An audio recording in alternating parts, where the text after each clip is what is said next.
रहीम अस्सलाम वालेकुम dear student, I am doctor Najeeb Ali Shah और हमने स्टार्ट किया था student chapter number first stoichiometry और उसमें हमने स्टाइकोमेट्री के मुतालिक इंट्रोडक्शन हमने पढ़ा था स्टूडेंट। उसके लिए हमने एजम्पशन डिस्कस किए थे, उसके बाद फिर हमने उसके कंडीशन भी डिस्कस किए थे और उसके बाद फिर हमने टू लॉज डिस्कस किए थे, law of conservation of mass and law of definite proportion, ये दोनों हमने डिस्कस किया था। आज student very important topic discuss करते हैं रिलेटिव एटॉमिक मास कि रिलेटिव एटॉमिक मास क्या होता है स्टूडेंट। इसमें जो मुख्तलिफ किस्म के MCQs आ सकते हैं आपके पेपर में, MDCAT में आ सकते हैं, ठीक है, या आपके first year second year exam में आ सकते हैं, ठीक है स्टूडेंट। तो वो भी हम सारी चीज़ें डिटेल के साथ डिस्कस करेंगे student.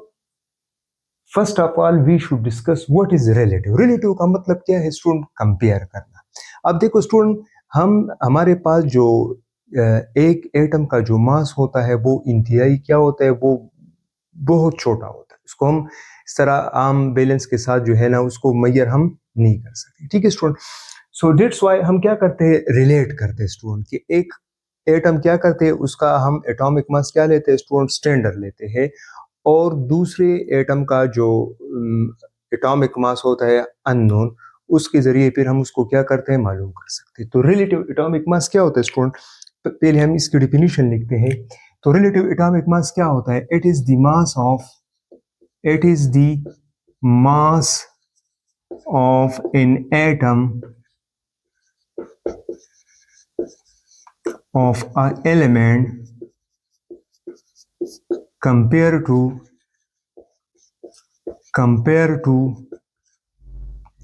mass of carbon 12 atom is called relative atomic मास। ये क्या होता है student? It is the mass of an atom of an element. किसी एलिमेंट की जो एटम होता है उसका हम क्या करते हैं स्टूडेंट, इसका जो मास होता है, it is the mass of an atom of an element compare to the mass of carbon 12 atom. कि कार्बन 12 एटम का जो एटॉमिक मास होता है स्टूडेंट, वो हम दूसरे एटम के मास के साथ क्या करेंगे, कंपेयर करेंगे, ठीक है स्टूडेंट। और उसके जरिए हम, मतलब है कि यहाँ पे हम स्टूडेंट याद रखने कि यहाँ पर carbon 12 atom is taken is a standard। यहाँ पे स्टूडेंट हम क्या लेते हैं, कार्बन 12 एटम इज क्या लेते हैं, इज अ स्टैंडर्ड लेते हैं, ठीक है। ये हम डिस्कस करेंगे कि why carbon 12 is taken is a standard. तो कार्बन 12 एटम हम स्टैंडर्ड लेंगे स्टूडेंट, और इसके बेस पे जो हमारे पास किसी एलिमेंट का एटम जो होता है, जिसका जो हमें एटॉमिक मास अननोन होता है, वो हम इसके जरिए क्या कर सकते हैं, मालूम कर सकते हैं। देखो ना, रिलेटिव का मतलब क्या है, टू रिलेट, टू कंपेयर, ठीक है ना। मिसाल के तौर पे देखे ना, मिसाल के तौर पे मेरे पास ये एक तराजू है, बैलेंस है, लेट से अगर आप किसी शॉपकीपर के पास चले जाते हो और उसे कहते हो कि भाई मुझे 1 kg क्या दे दे, चीनी दे दे, तो आपके पास जो स्टूडेंट यहाँ पे 1 kg होता है, ये इज अ स्टैंडर्ड होता है। Now with the help of this quantity we can find out the quantity of, मतलब अननोन सबसे, ठीक है। मिसाल के तौर पे अगर 1 kg शुगर है, तो यहाँ पे मैं क्या करूंगा, यहाँ पे चीनी डालेंगे, जब दोनों क्या हो जाएंगे, लेवल पे हो जाएंगे, तो मैं कहूंगा कि भाई ये आपके पास क्या है, 1 kg शुगर है। तो ये हमारे पास क्या है स्टूडेंट, ये नोन है, और ये क्वांटिटी क्या है, अननोन है। तो ये हम रिलेट कर रहे हैं, टू रिलेट, हम ये क्या कर रहे हैं, रिलेट कर रहे हैं, कंपेरिजन कर रहे हैं स्टूडेंट। सो कार्बन 12 एटम के साथ हम बाकी एटम के एटॉमिक मास को क्या करते हैं, कंपेयर करते हैं। उसके बेस पे हम इसके अननोन एटम के जो मतलब एटॉमिक मास अननोन होता है, वो हम मालूम करते हैं, ठीक है स्टूडेंट। तो carbon 12 atom is taken is a standard. Carbon 12 atom हम स्टैंडर्ड लेते हैं। तो why carbon 12 is taken is a standard, why carbon 12 atom is taken is a standard. इसको हम स्टूडेंट स्टैंडर्ड क्यों लेते हैं, what are the reason behind it. यहाँ पे रीजन क्या है स्टूडेंट? तो रीजन इसकी ये है स्टूडेंट कि एक तो ये क्या है, स्टेबल कंपाउंड है, it is a stable compound. एक तो ये क्या है, ये स्टेबल कंपाउंड है। दूसरा क्या है स्टूडेंट, एबंडेंट इन नेचर। तीसरा क्या student, mostly in compound. Mostly compound में क्या होता है स्टूडेंट, ये प्रेजेंट होता है, ठीक है student. That's why carbon 12 is, तो ये आपके पास क्या है, कार्बन 12 स्टूडेंट, ये आपके पास स्टेबल आइसोटोप है कार्बन का, ठीक है स्टूडेंट। इससे पहले स्टूडेंट हमारे पास हम लेते थे हाइड्रोजन एंड ऑक्सीजन। सबसे पहले जो था वो था हाइड्रोजन, लेकिन हाइड्रोजन क्यों रिजेक्ट हो गया स्टूडेंट? क्योंकि उसका क्या था, साइज बहुत छोटा था स्टूडेंट, और उससे कैलकुलेशन सही मेजरमेंट नहीं आ रही थी। फिर ऑक्सीजन आ गया स्टूडेंट, तो ऑक्सीजन की भी जो दो आइसोटोप है, ऑक्सीजन 16 और ऑक्सीजन 18, ये भी तकरीबन दोनों सेम अमाउंट में होते हैं, तो इस वजह से भी कैलकुलेशन में क्या आ रहा था, एक्यूरेसी इतनी नहीं आ रही थी। That's why carbon 12 is taken as a standard. एक स्टेबल कंपाउंड है, अबंडेंट इन नेचर है, मोस्टली प्रेजेंट होता है कंपाउंड में, ठीक है student. That's why carbon 12 is taken as a standard. तो यहाँ पे क्या होता है स्टूडेंट, अच्छा, कार्बन 12 स्टैंडर्ड लेते हैं, और स्टूडेंट याद रखना है कि हमारे पास जो कार्बन का 12 है स्टूडेंट, यहाँ पे हम लेते हैं कार्बन के 12 यूनिट्स लेते हैं, और उसको हम क्या कहते हैं, AMU कहते हैं, एटॉमिक मास यूनिट, ठीक है। अब स्टूडेंट जरा देख ली यहाँ पे, अब मिसाल के तौर पे ये मेरे पास एक बैलेंस है, ठीक है, लेट्स से, ठीक है। अच्छा स्टूडेंट याद रखना है कि यहाँ पे हम जो कार्बन 12 को एज अ स्टैंडर्ड लेते हैं, और दूसरे एटम का जो हमें मास, मिसाल के तौर पे ऑक्सीजन है, सोडियम है, मैग्नीशियम, एल्यूमिनियम जो भी है, उसके एटॉमिक मास हमें मालूम नहीं है, तो वो हम किसके साथ कंपेयर करेंगे, कार्बन 12 के साथ कंपेयर करेंगे, ठीक है स्टूडेंट। तो ये प्रोसेस हम किस में कैरी आउट करते हैं स्टूडेंट, याद रखना है, this process is carry out in mass spectrometer, mass spectrometer, mass spectrometer में ये प्रोसेस कैरी होता है, ठीक है स्टूडेंट। अब स्टूडेंट यहाँ पे हम क्या करते हैं, मिसाल के तौर पे लेट से कि यहाँ पे हम क्या लेते हैं, कार्बन 12 लेते हैं, 1 2 3 4 5 6 7 8 9 10 11 12, यहाँ पे हम कार्बन के क्या लेते हैं, 12 यूनिट्स लेते हैं, उसको हम कहते हैं एटॉमिक मास यूनिट, वो हम डिस्कस भी करेंगे, एटॉमिक मास यूनिट क्या होता है, ठीक है, उसको हम डिफाइन भी करेंगे। तो यहाँ पे हम क्या लेते हैं student, carbon 12 as a standard लेते हैं, यहाँ पे कार्बन 12 हम क्या लेते हैं, एज अ स्टैंडर्ड लेते हैं। लेट सपोज, अब देखो स्टूडेंट, यहाँ पे मैं क्या लेता हूँ स्टूडेंट, ऑक्सीजन एटम लेता हूँ, ऑक्सीजन एटम लेता हूँ, ठीक है स्टूडेंट। तो ऑक्सीजन एटम तो क्या क्या होता है, हीवी होता है स्टूडेंट, तो यहाँ पे ये क्या हो जाएगा, नीचे आएगा, और कार्बन क्या आएगा, ऊपर आएगा स्टूडेंट, क्योंकि यहाँ पे इसका एटॉमिक मास ज्यादा है। तो हम क्या करेंगे स्टूडेंट, यहाँ पे तो 12 यूनिट्स है, AMU है, और यहाँ पे इसका मतलब है कि 12 AMU से ये ज्यादा होगा, दैट्स वाई वो हीवी है हमारे पास। तो मैं यहाँ पे एक और AMU डालूंगा, यहाँ पे यूनिट्स डालूंगा, एटॉमिक मास यूनिट, तो क्या हो जाएंगे, 13, फिर 14, फिर 15, फिर 16, तो ये दोनों क्या हो जाएंगे, सेम लेवल पे जाएंगे। तो इसका मतलब है कि ये ऑक्सीजन जो है वो 16 टाइम्स हेवियर देन होता है 1/12 पार्ट ऑफ कार्बन से, ठीक है स्टूडेंट। अब मिसाल के तौर पे यहाँ पे मैं क्या करता हूँ स्टूडेंट, यहाँ पे मैं सोडियम एटम डालता हूँ, सोडियम एटम। तो अब सोडियम एटम का जो एटॉमिक मास है वो ऑक्सीजन से भी ज्यादा है स्टूडेंट, ठीक है, तो फिर ये नीचे आएगा स्टूडेंट। तो अब यहाँ तक हमने कितना डाला है, MU हमने डाले हुए हैं, यूनिट्स डाले हुए हैं 16, तो यहाँ पे मैं 17 18 19 20 21 22 एंड 23, जब 23 तक आ जाएगा तो दोनों क्या हो जाएंगे, सेम हो जाएंगे। तो इसका मतलब है कि सोडियम जो है 23 टाइम्स हैवियर देन होता है 1/12 पार्ट्स ऑफ कार्बन 12 से होता है, ठीक है sir. So with the help of carbon 12 as a standard we can find out the atomic mass of, ठीक है, अननोन एटॉमिक मास, अननोन जो एटम होता है, एटॉमिक मास उसका जो अननोन होता है, उसके जरिए हम क्या कर सकते हैं, मालूम कर सकते हैं, ठीक है स्टूडेंट। अब स्टूडेंट हम डिस्कस करेंगे कि हमारे पास जो AMU है, what is the relationship between, next है हमारे पास स्टूडेंट एक वेरी इंपॉर्टेंट, कि रिलेशनशिप बिटवीन AMU एंड ग्राम, कि ग्राम और AMU के दरमियान क्या रिलेशनशिप है, ठीक है स्टूडेंट। तो स्टूडेंट ये हम मोल में फिर हम डिटेल के साथ डिस्कस करेंगे। हमें पता है कि student 1 mole of carbon 12 atoms किसके बराबर होता है स्टूडेंट, वो बराबर होता है 12 ग्राम के बराबर होता है, ठीक है स्टूडेंट। और सिमिलरली स्टूडेंट याद रखना है कि 1 मोल ऑफ कार्बन 12 एटम किसके बराबर होता है, 1 मोल ऑफ कार्बन 12 एटम्स किसके बराबर होता है स्टूडेंट, 1 एवोगैड्रो नंबर के बराबर होता है, वो है 6.02 ज़रब 10 की ताकत 23 कार्बन एटम्स के बराबर होता है, पार्टिकल्स के बराबर होता है, ठीक है स्टूडेंट।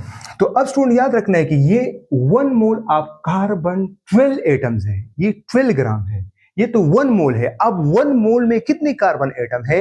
वो है 6.02 जरब की ताकत 23। मिसाल के तौर पे अगर मैं आपसे पूछूं कि भाई एक दर्जन केले में कितने पार्टिकल्स होते हैं, आप कहते हैं कि भाई 12 केले होते हैं। तो सिमिलरली अगर मैं आपसे पूछूं कि 1 मोल कार्बन 12 एटम्स में कितने होते हैं, 1 मोल अब कार्बन एटम में कितने ग्राम्स होते हैं स्टूडेंट? वो 12 ग्राम होते हैं। और 12 ग्राम किसके बराबर होता है? 6.02 जरब की ताकत 23 पार्टिकल्स के बराबर होता है।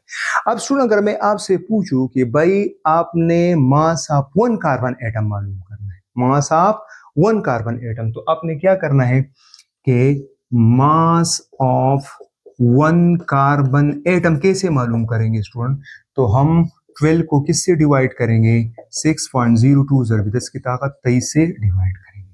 तो हमारे पास आएगा student mass of 1 carbon atom किसके बराबर होगा? जब यहाँ पे हम कैलकुलेशन करेंगे स्टूडेंट तो इससे आएगा वैल्यू 1.99 जरब की ताकत -23 ग्राम। तो जाहिर बात है कि मास ऑफ 1 कार्बन एटम 1 मोल से क्या होगा? कम होगा ना। ये तो 1 है, यहाँ पे बहुत सारे एटम है, यहाँ पे एटम ज्यादा है और यहाँ पे 1 एटम है हमारे पास कार्बन एटम। ठीक है स्टूडेंट, अब स्टूडेंट याद रखना है कि हमारे पास मास ऑफ 1 कार्बन एटम में कितने एमयू होते हैं? 12 एमयू होते हैं। 12 एटॉमिक मास यूनिट हमारे पास होता है, 12 पार्ट्स इसमें होते हैं। और ये 12 पार्ट्स एमयू किसके बराबर होता है? 1.99 जरब 10 की ताकत -23 ग्राम के बराबर होता है। ठीक है स्टूडेंट, अब मैं अगर आपसे पूछूं कि भाई 1 एमयू कितने ग्राम में होता है? 1 एमयू, तो यहां पे आपके पास होगा, हमें पता है कि भाई 12 एमयू किसके बराबर है स्टूडेंट? 1.99 जरब 10 की ताकत -23 ग्राम के बराबर है स्टूडेंट। तो 1 एमयू किसके बराबर होगा स्टूडेंट? तो दोनों साइड को हम किससे डिवाइड करेंगे स्टूडेंट? फिर से डिवाइड करेंगे, ये कट हो जाएगा। 1 एमयू किसके बराबर हो जाएगा स्टूडेंट? 1.99 जरब 10 की ताकत 1.99 जरब 10 की ताकत -23 ग्राम डिवाइड बाई 12। इससे क्या वैल्यू आएगी स्टूडेंट? इससे वैल्यू आएगी 0.67 जरब 10 की ताकत -23 ग्राम आएगा। अब स्टूडेंट हम क्या करेंगे? इस डिसिमल को यहाँ पे शिफ्ट करेंगे। तो हमारे पास मैथ्स में एक उसूल है, तो आपके पास आएगा कि 1 एमयू किसके बराबर आपके पास होगा स्टूडेंट? 1.67 जरब 10 की ताकत। अब स्टूडेंट इस साइड पे जब मैंने एक डिसिमल यहाँ पे मैंने शिफ्ट किया तो यहाँ पे एक नंबर क्या हो जाएगा? कम हो जाएगा। इस साइड पे जाएंगे तो वैल्यू बढ़ेगी। ठीक है, तो यहाँ पे हमारे पास क्या आएगा? -24 ग्राम बराबर हो जाए। सो this is the relationship between MU and, देखो फिर दोबारा देख ले स्टूडेंट, हमें पता है कि 1 मोल ऑफ कार्बन 12 एटम किसके बराबर होता है? 12 ग्राम के बराबर होता है। 1 मोल ऑफ कार्बन 12 एटम्स जो है 1 मोल ऑफ कार्बन एटम किसके बराबर होता है student? 1 mole of carbon atom. ठीक है, यहाँ पे हम क्या कहते हैं? कार्बन एटम देखिए। ठीक है, सो 1 मोल ऑफ कार्बन एटम किसके बराबर होता है स्टूडेंट? 12 ग्राम के बराबर होते हैं। Similarly 1 mole of carbon atom में कितने पार्टिकल होते हैं? 6.02 जरब 10 की ताकत 23 होते हैं स्टूडेंट। अब हमने मास ऑफ 1 कार्बन कि 1 कार्बन एटम का मास क्या होगा? देखो 1 मोल का तो 12 ग्राम है, तो जाहिर बात इससे कम होगा। तो 12 को हम डिवाइड करेंगे 6.02 जरब 10 की ताकत 23, अब इसको डिवाइड करोगे तो आएगा 1.99 जरब 10 की ताकत -23 ग्राम आएगा। अब student mass of 1 carbon atom में कितने एमयू होते हैं? कितने एमयू होते हैं? वो होते हैं 12 एमयू होते हैं। और ये किसके बराबर होता है? 1.99 जरब 10 की ताकत 23 ग्राम के बराबर होता है। अब स्टूडेंट मैंने 1 एमयू ये कितने ग्राम होते हैं, तो दोनों साइड को 12 से डिवाइड करेंगे तो 1 एमयू किसके बराबर होगा? 1.99 जरब 10 की ताकत -23 को डिवाइड करेंगे 12 से, तो आपके पास आएगा स्टूडेंट 0.67 जरब 10 की ताकत -23 ग्राम आएगा। अब स्टूडेंट इस डेसिमल को यहाँ पे शिफ्ट करेंगे तो आपके पास आएगा 1.67 जरब 10 की ताकत -24 ग्राम आएगा आपके पास। अब स्टूडेंट इसमें हम कुछ एमसीक्यूज वगैरह डिस्कस करते हैं कि इसमें क्या क्या पॉसिबल एमसीक्यूज आ सकते हैं। ठीक है स्टूडेंट, याद रखना है कि यहाँ पे आप लोगों ने याद रखना है स्टूडेंट कि 1 एमयू किसके बराबर होता है स्टूडेंट? 1.67 जरब 10 की ताकत -27 किलोग्राम। या 1 एमयू किसके बराबर होता है स्टूडेंट? 1.67 जरब 10 की ताकत -24 ग्राम। अच्छा स्टूडेंट याद रखना है कि आपने जब छोटे यूनिट से बड़े यूनिट में जाना है तो आपने डिवाइड करना है, और किसी बड़े यूनिट से छोटे यूनिट में आपने जाना है तो आपने 1000 से क्या करना है स्टूडेंट, वो मल्टीप्लाई करना है, ठीक है। तो 1 MU आपके पास जो है 1.67 ज़रबे 10 की ताकत -21 मिलीग्राम के बराबर, ठीक है। ये वैल्यू सेम है। अच्छा 1 MU किसके बराबर हो सकता है स्टूडेंट, 1.67 ज़रबे 10 की ताकत -18 माइक्रोग्राम, या 1 MU किसके बराबर हो सकता है स्टूडेंट, 1.67 ज़रबे 10 की ताकत -15 नैनोग्राम के बराबर हो सकता है, या 1 MU किसके बराबर हो सकता है स्टूडेंट, 1.67 ज़रबे 10 की ताकत -12 पिकोग्राम, या 1 MU किसके बराबर हो सकता है स्टूडेंट, वो बराबर है 1 प्रोटॉन की। 1 MU सिमिलरली बराबर है स्टूडेंट 1 न्यूट्रॉन की। 1 MU बराबर है 1 हाइड्रोजन एटम के। ये सारे आपके एमसीक्यूज है स्टूडेंट, ये सारे आपके पास एमसीक्यूज है आपके पास, ठीक है। इसमें वीडियो दे सकता है कि 1 MU इज इक्वल टू 1.67 ज़रबे 10 की ताकत 27 किलोग्राम, या बी ऑप्शन दे सकते हैं 1.67 ज़रबे 10 की ताकत -24 ग्राम, या सी ऑप्शन दे सकता है 1.67 ज़रबे 10 की ताकत -121 मिलीग्राम, या ऑल ऑफ द अबव। तो आपने ऑल ऑफ द अबव टिक करना है, ठीक है स्टूडेंट। सो 1 MU किसके बराबर होता है, 1.67 ज़रबे 10 की ताकत -27 किलोग्राम, या 1 MU किसके बराबर होता है 1.67 ज़रबे 10 की ताकत -24 ग्राम, या 1 MU किसके बराबर होता है 1.67 ज़रबे 10 की ताकत -21 माइक्रो मिलीग्राम, फिर माइक्रोग्राम, फिर नैनोग्राम। अच्छा स्टूडेंट याद रखना है कि 1 MU का मास और 1 प्रोटॉन का मास नियरली सेम होता है, इसलिए हम 1 MU किसके बराबर करते हैं, 1 प्रोटॉन की। इन सिमिलरली स्टूडेंट याद रखना है कि 1 MU का जो मास होता है वो 1 न्यूट्रॉन के मास के नियरली क्या होता है, इक्वल होता है। दैट्स व्हाई हम कहते हैं कि 1 MU is equal to 1 neutron, 1 MU is equal to 1 proton.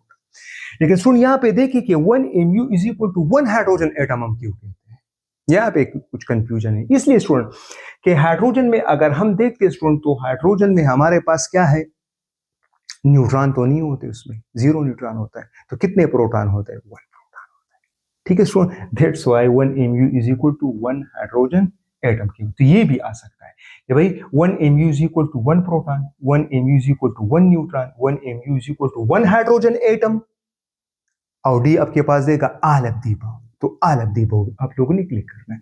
तो ये सारे आपके पास क्या है स्टूडेंट, ये एमसीक्यूज में आ सकता है आपके पास, ठीक है स्टूडेंट, राइट। नाउ अब स्टूडेंट यहाँ पे कुछ और क्वेश्चंस करते हैं, ठीक है। अगर स्टूडेंट आपसे पूछा जाए कि how many MU are there in 20 gram of an element, how many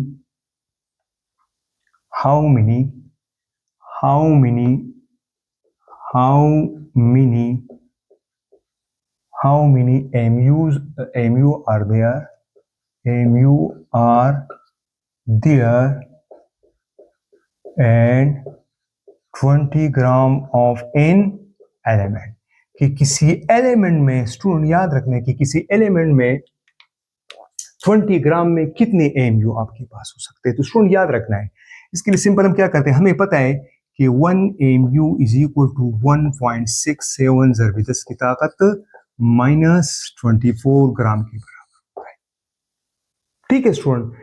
तो अगर यहाँ पे ग्राम मैंने क्या कर दिया, 20 ग्राम कर दिया, तो बता दो इसमें कितना MU होगा। तो इसको आपने x लेना है बाय प्रोपोर्शन। तो यहाँ पे क्या करेंगे स्टूडेंट, बाय क्रॉस मल्टीप्लीकेशन करेंगे।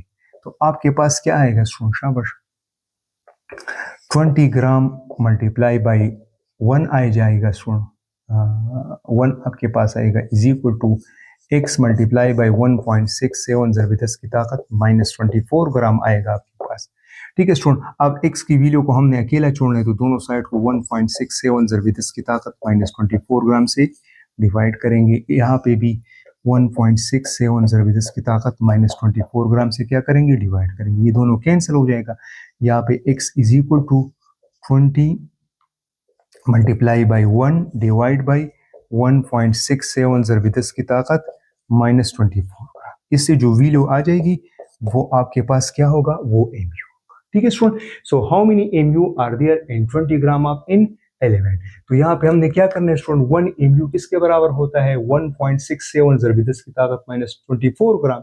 तो बताओ 20 ग्राम में कितना होता है। तो यहाँ पे आपने x लेना है, बाय क्रॉस मल्टीप्लीकेशन करेंगे तो x को इसके साथ मल्टीप्लाई करेंगे, 20 को इसके साथ मल्टीप्लाई करेंगे। नेक्स्ट क्वेश्चन, तो अब नेक्स्ट स्टूडेंट के how many grams are there in 50 mu, कि 50 mu में कितने ग्राम होते हैं। ठीक है स्टूडेंट, तो हमें पता है स्टूडेंट के 1 mu इज इक्वल टू 1.67 ज़रब 10 की ताकत -24 ग्राम के बराबर होता है। ठीक है स्टूडेंट, तो यहाँ पे अगर हमारे पास 50 mu हो जाए तो बता दो यहाँ पे कितने ग्राम आपके पास आएंगे। तो यहाँ पे x बाई क्रॉस मल्टीप्लीकेशन, तो x मल्टीप्लाई बाई 1 आएगा, और यहाँ पे क्या आएगा स्टूडेंट 1.67 ज़रब 10 की ताकत -24 ग्राम मल्टीप्लाई बाई 50 आएगा। तो आपके पास x ग्राम क्या आएगा स्टूडेंट, कि 1.67 ज़रब 10 की ताकत -24 को आपने 50 के साथ मतलब मल्टीप्लाई करना है, इससे जो आएगा तो वो आपके पास ग्राम होगा। ठीक है, तो अगर आपसे पूछे स्टूडेंट कि यहाँ पे ग्राम दिया हुआ है, मिसाल के तौर पे 40 ग्राम दिया हुआ है, 40 ग्राम में कितने mu है, तो आप इस तरीके से कर सकते हैं। अगर या आप पूछेंगे भाई हाउ मेनी ग्राम, कि 50 mu में या 100 mu में या 200 mu में, तो आप इस तरीके से करना है कि 1 mu इसके बराबर है, तो यहाँ पे आप 50 ले ले, 60 ले ले, 40 ले ले, 20 ले ले, 15 ले ले, जितनी भी लेते हैं वो ले ले, तो यहाँ पे ये कितना होगा, तो बाई क्रॉस मल्टीप्लीकेशन करना है। नेक्स्ट वन ये है कि how many atoms of sodium are there in 230 mu। अगर इस तरह नंबर ऑफ एटम पूछा जाए, नंबर ऑफ एटम्स कैसे मालूम करेंगे स्टूडेंट, नंबर ऑफ एटम्स। ठीक है, मिसाल के तौर पे अगर आपसे पूछे कि भाई how many atoms are there, how many atoms of sodium, how many atom of sodium are there and 230 mu, कि 230 mu में सोडियम के कितने एटम होंगे। ठीक है स्टूडेंट, तो आप जरा देख ले स्टूडेंट, हमें पता है कि सोडियम के 1 mu ऑफ सोडियम किसके बराबर होता है स्टूडेंट, कितने बराबर होता है, 23 mu के बराबर होता है।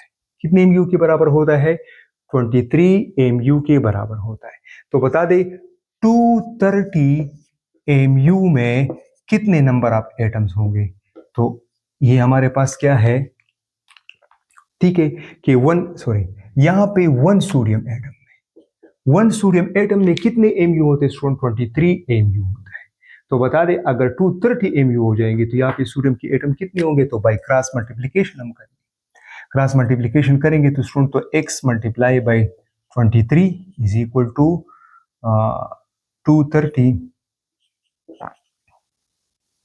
ठीक है, तो यहाँ पे क्या करेंगे स्टूडेंट के x मल्टीप्लाई बाई 23 और 230 मल्टीप्लाई बाई 1 करेंगे, यहाँ पे x को अकेला छोड़ेंगे तो 23 से क्या करेंगे, डिवाइड करेंगे, तो ये कट हो जाएगा। x इज इक्वल टू 23 1 जा 1, 23 जा 1, तो यहाँ पे आपके पास सोडियम के कितने एटम आएंगे, 10 एटम आएंगे। इस तरह के क्वेश्चन आपके पास आ सकते हैं। ठीक है student, so this is all about the relative atomic mass mu, relationship between mu and gram. तो इस तरह के सारे क्वेश्चन आ सकते हैं, तो ये सारे डिटेल मैंने आपके साथ शेयर किया। आज के लिए इतना काफी है, इंशाल्लाह फिर नेक्स्ट वीडियो में मिलेंगे।